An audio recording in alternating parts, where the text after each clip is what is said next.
တိခက်ကရွှေလယ်များရဲ့မျိုးဆက်မင်းတော်ကရဲ့တီဆူဖျော်ပြမှုတဲ့သူခိုင်ပန်းစုံဆိုတဲ့အကအလှကိုဆက်လက်ရှုစားအားပြီးတော့လို့ကြပါခင်ဗျာ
စကားသိမ်းမြင်သူ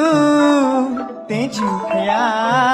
စကားစပယ်တဝဲကျဲရောကမုန်းနဲ့ခတ်တာ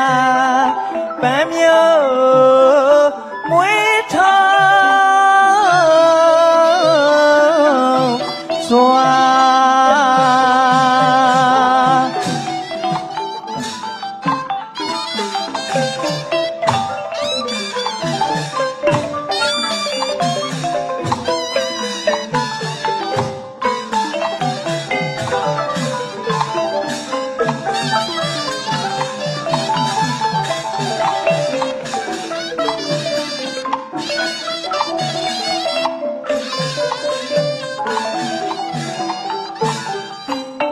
ငုံ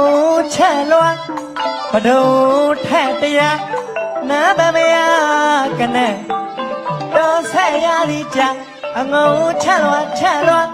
ဘဒုံထက်တရားနာဘမယကနဲ့တော်ဆက်ရသည်ကြဒွါရတိ